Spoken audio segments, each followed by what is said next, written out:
Hey, what's going on, everybody? Thank you very much for coming back to another segment of Dubs Nation. Before we get started, really quick, just do me a big favor and click the notification bell. Subscribe to my channel for daily content. I'm trying to grow. But even more importantly, take a quick second and hit the like button, okay? I'm learning more about YouTube and online content, and apparently this is the absolute most important thing to do, especially for conservative pages and conservative sites, because they get censored and they get screwed with all the time. You get some woke staffer who just likes to sit there on the admin page and dick around with your, numbers and take you out of the algorithm and stuff like that.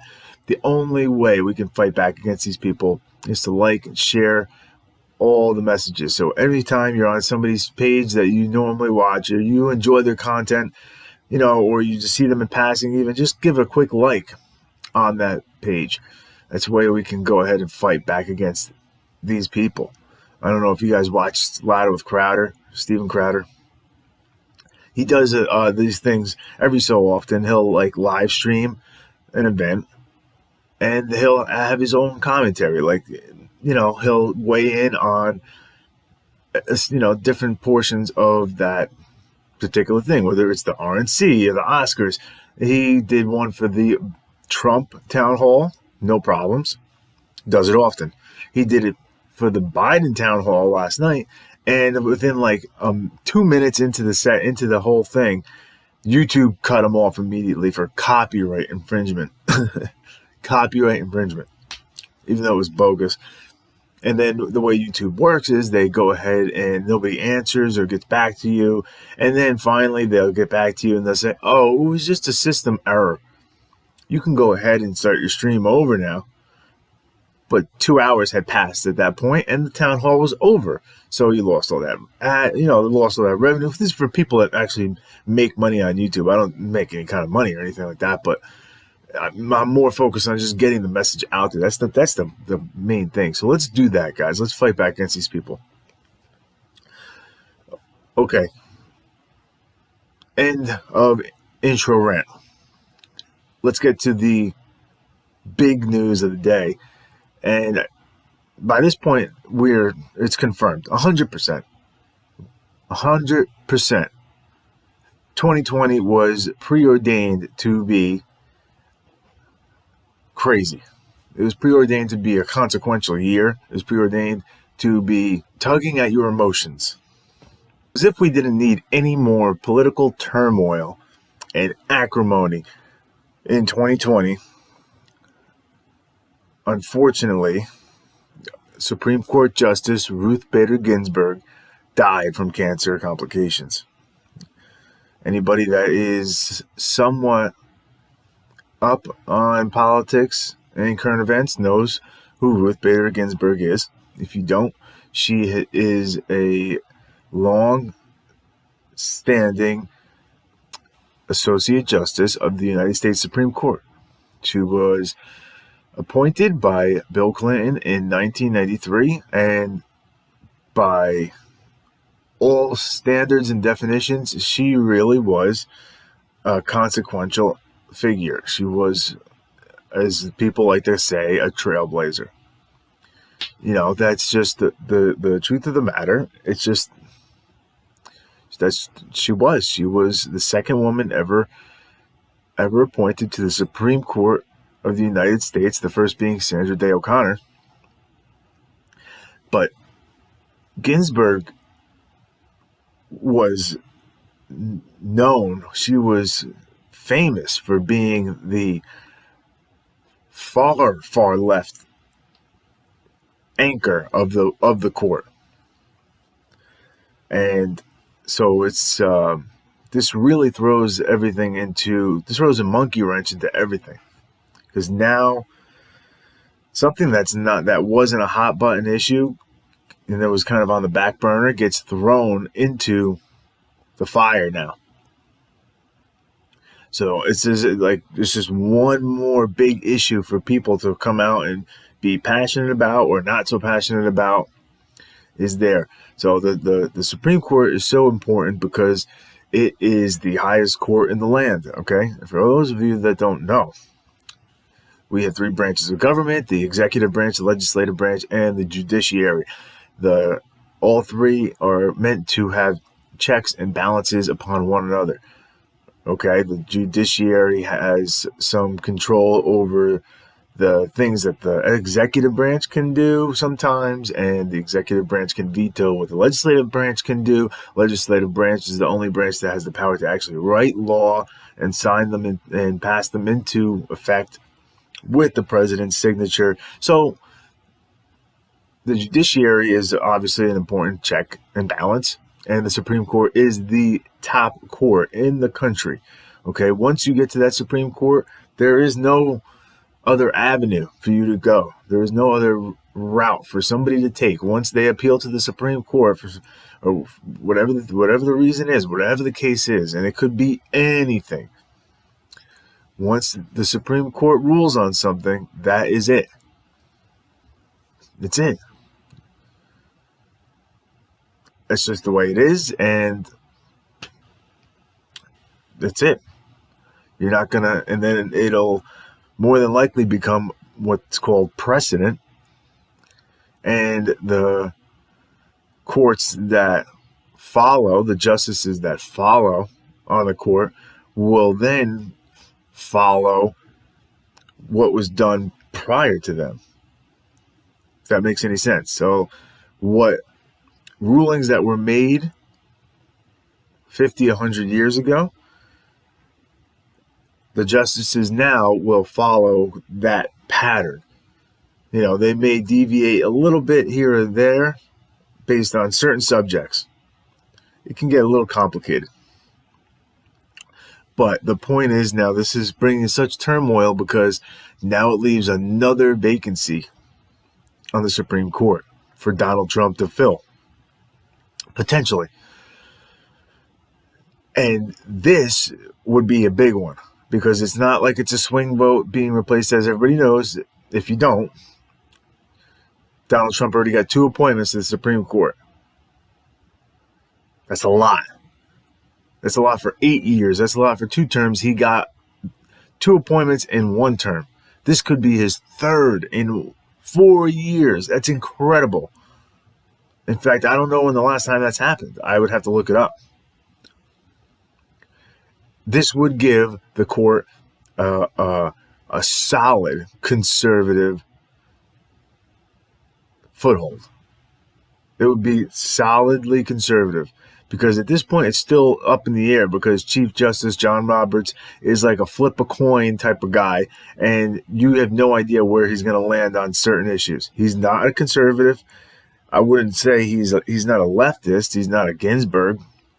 Ginsburg, you couldn't guarantee she was going to vote a certain way every single time. Very, very hardcore left wing. Roberts, you have no idea. You really don't. And that's bad, honestly. He's a bad justice. He really is. He's the Chief Justice. He's bad. So an appointment would really, it's a big deal. Let's just put it that way. But before we go any further, I don't want to get too ahead of myself. Okay? I don't want to be like the Democrats were and the left was. Not all of them. Let's be realistic. Let's be real here. But a lot of them, when Antonin Scalia died in 2016, like, you can see they couldn't contain the glee from their faces, because they thought that Barack Obama was going to get an appointment on the court. That didn't happen, obviously, but still, somebody who is a major American figure and a major American icon, really, just passed away.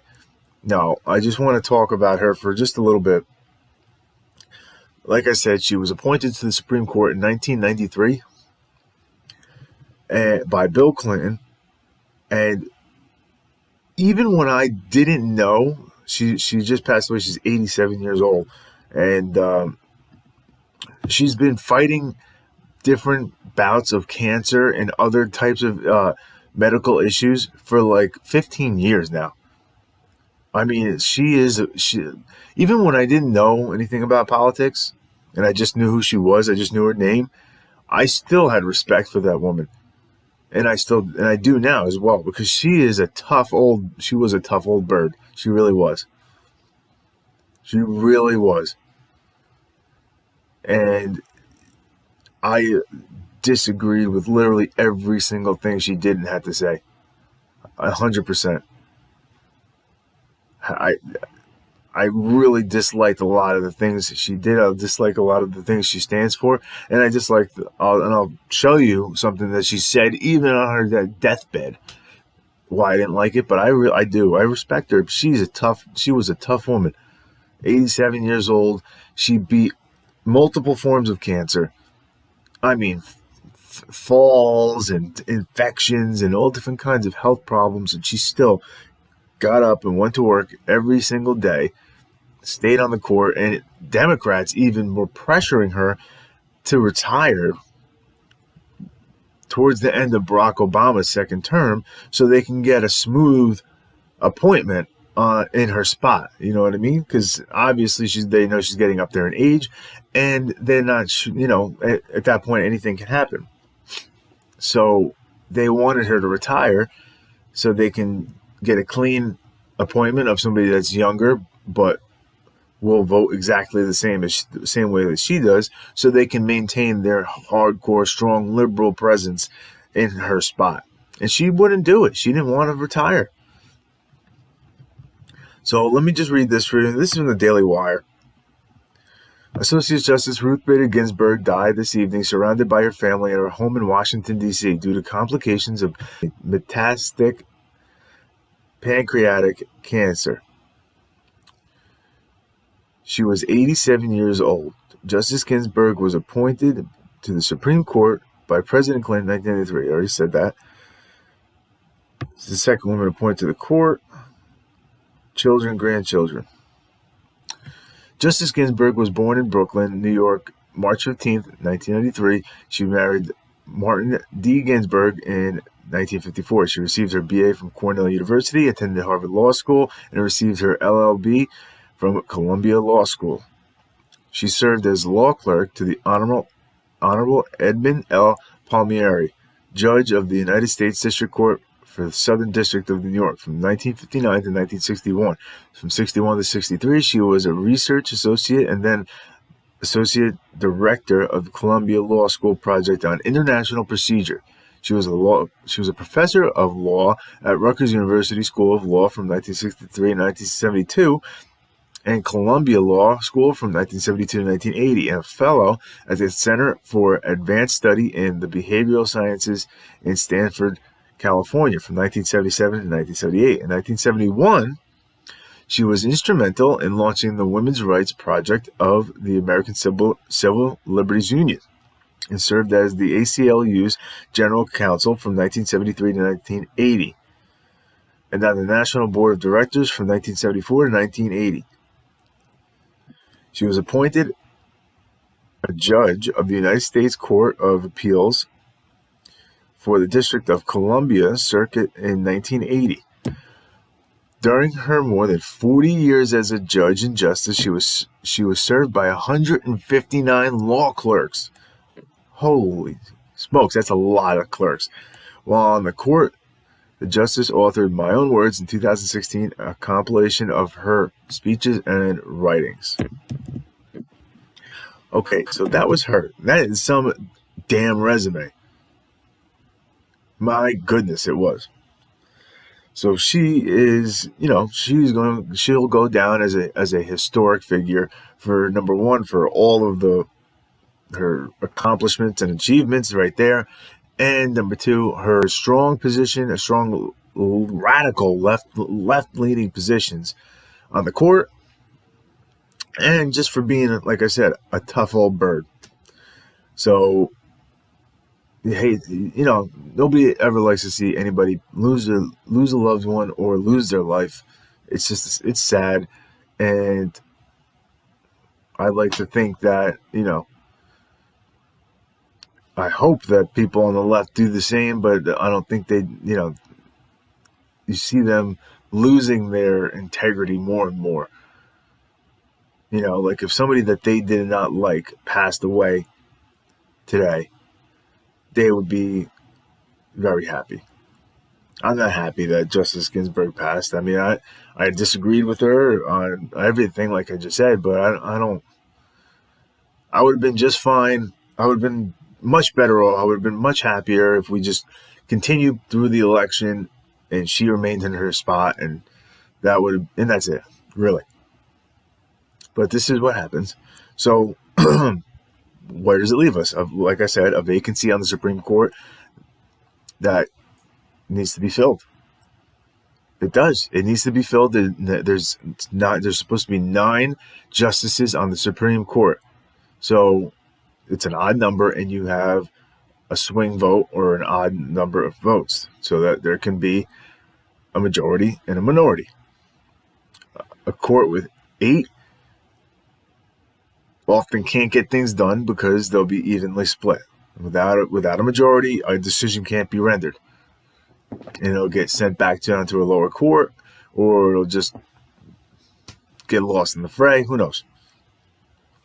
So this is the issue now, though. It was always, and this is going back to Barack Obama in 2016 when Antonin Scalia died. He died right before Barack Obama was on his way out. He had already served his second term, so he was not up for re-election. Excuse me. Number 2, the Senate, which confirms the justices, okay, the president appoints the justices, and I'm sure most of you have seen that with the Brett Kavanaugh debacle. That was atrocious. The Senate takes those appointees and confirms them. That by a simple majority vote. In the past, they would do 60, which is what they had to do for, they'd have to do in the Senate. Some things you need just a simple majority vote, and other things you need a 60-person vote, like all appropriations bills, spending bills. It's a common misconception. I see people all the time, they mess that up. They go, Republicans have the Senate. Why don't they just do whatever they want? No, it doesn't work like that. The House, you can just get a majority and you can pass. But the Senate, on especially spending bills, anything that's really important, consequential, you need a 60 vote majority. And Republicans don't have 60 members.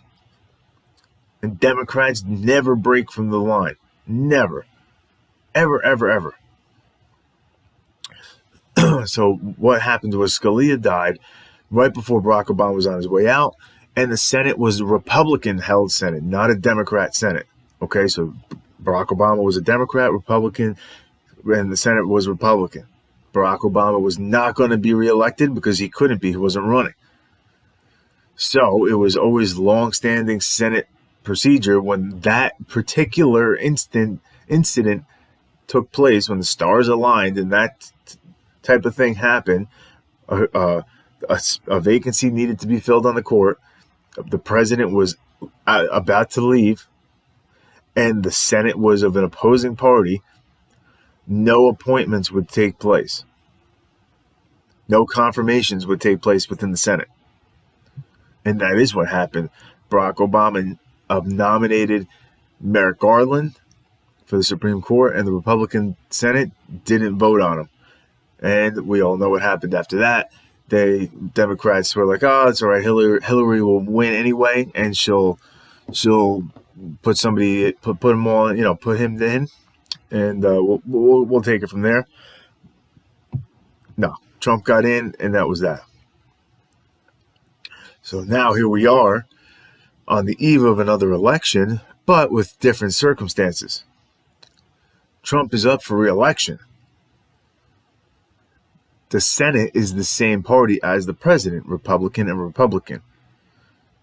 So, what do they do? Do they try to fill it in these 46 days before the election? Or do they wait it out? Let's see. McConnell honors Ginsburg's life, vows to hold a vote on Trump's Supreme Court nominee. Thank you. Thank you, McConnell. Stick with me, guys. We're going to go through this as quick as possible and break it down. Senate Majority Leader Mitch McConnell released a statement following the death of Supreme Court Justice Ruth Bader Ginsburg, 87, on Friday evening, in which he both honored the justice's trailblazing legacy in American life and vowed to hold a vote for the Supreme Court nominee to replace her. The Senate and the nation mourn the sudden passing of Justice Ruth Bader Ginsburg and the conclusion of her extraordinary American life, said McConnell in a statement Friday evening. Justice Ginsburg overcame one personal challenge and professional barrier after another. She climbed from a modest Brooklyn upbringing to a seat on our nation's highest court into the pages of American history. So he's gonna allow, since he's the majority leader in the Senate, he is going to allow a vote. Okay, that is what the majority leader and the Speaker of the House, those are powerful positions because they get to set the agenda and what is going to take place within the Senate. Senators can't just stand up out of nowhere and say, yeah, I want to vote for justices today, or I want to vote for a coronavirus relief bill today, or I want to vote for whatever. They can't just stand up and start casting votes for something. The majority leader has to set the agenda. Okay, and that's what McConnell is saying he's going to do. If there's a nominee sent to the Senate, he's going to force the Senate to have confirmation hearings and hold a vote. Now, who are the problem children here in the Republican-held Senate? Lisa Murkowski from Alaska,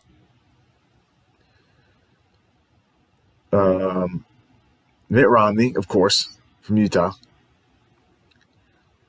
He's useless. I mean, just useless. I mean, personal feuds. I know Trump gets into personal feuds all the time in politics, but personal feuds, especially in big times like this, have no place in politics. They have no place in government. Like with John McCain when he gave his famous thumbs down to vote down Obamacare. He killed everybody with that stupid thing, that stupid stunt, just because he wanted to vote against Trump and he wanted to be different. Who knows? He was just a bitter old man in his years. Now Romney's picking up that mantle, and we also have to worry about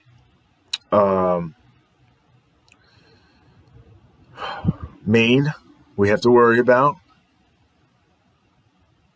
and possibly Lindsey Graham, South Carolina. Okay. They've all made statements in the past saying that they're not going to hold votes on a situation that gets to this particular incident. Why? If you truly serve your constituents and you serve your constituents that are Republican, then do your job, okay? It's not against the law to do this.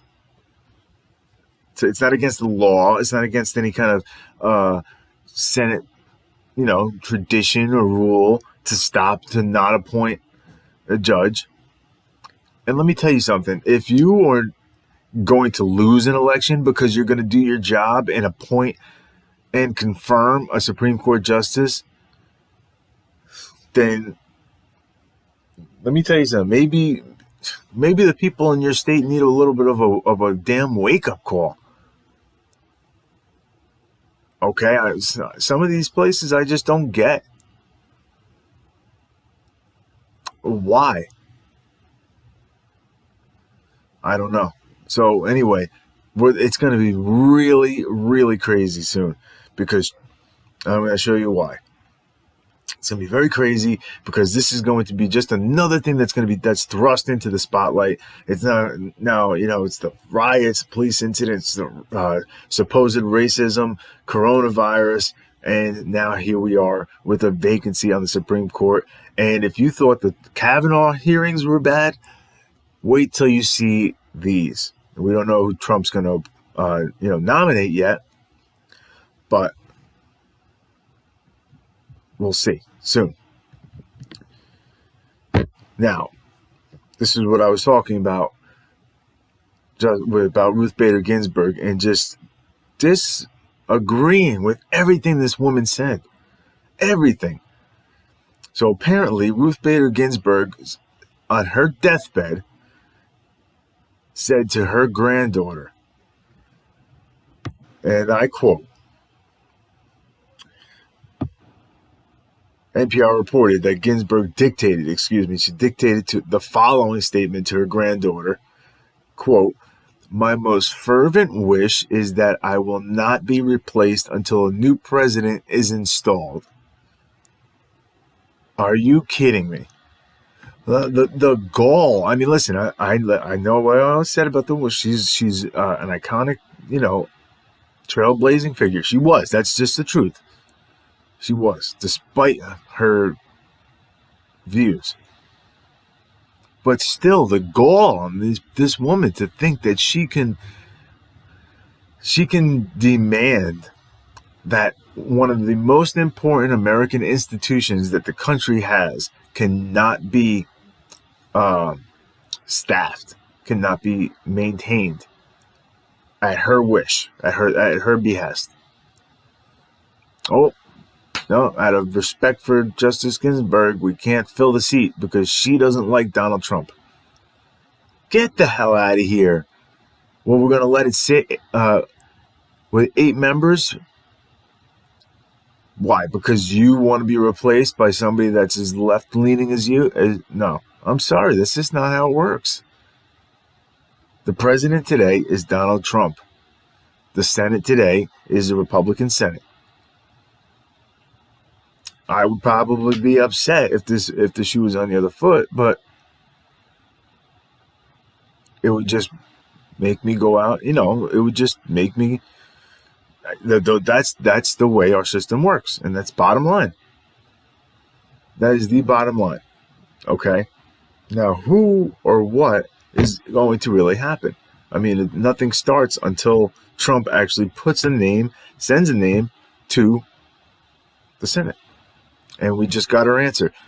Report: White House to put forward SCOTUS nominee in the coming days. President Donald Trump will put forth a nominee to replace Supreme Court Justice Ruth Bader Ginsburg, who passed away Friday evening from complications of pancreatic cancer, in the coming days, according to sources who spoke with ABC News. As the Daily Wire reported Friday evening, the 87-year-old Ginsburg passed away. Let's see.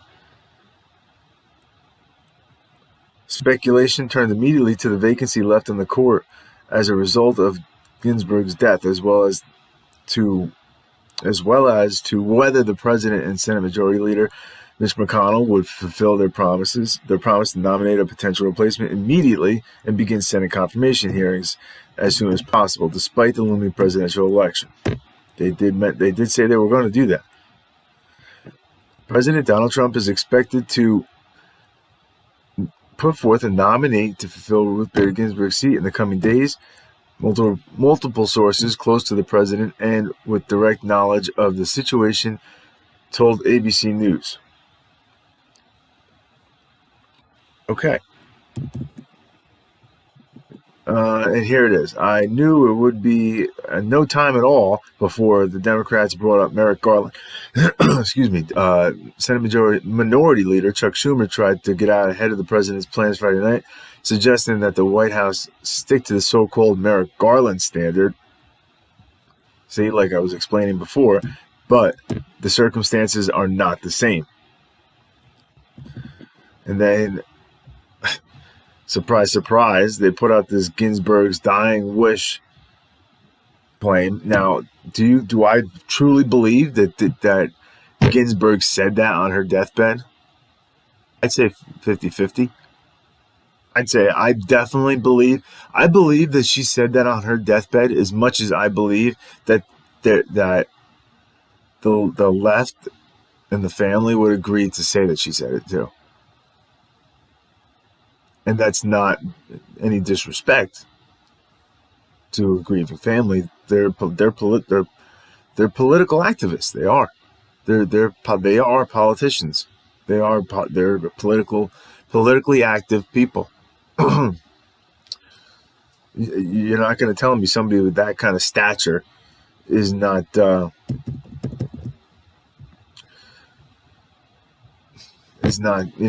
isn't capable of something like that. So what is going to happen? Who knows? Who knows? I mean, is this going to be a rallying cry for Democrats? Is this going to be a rallying cry for Republicans to go vote? Is it going to help Trump's numbers? Is it help Biden's numbers? I'll be honest, man. I don't know. I really have no clue. This was a good one. 2020 threw a good one at us, guys. Okay, so let's follow it close and stay tuned.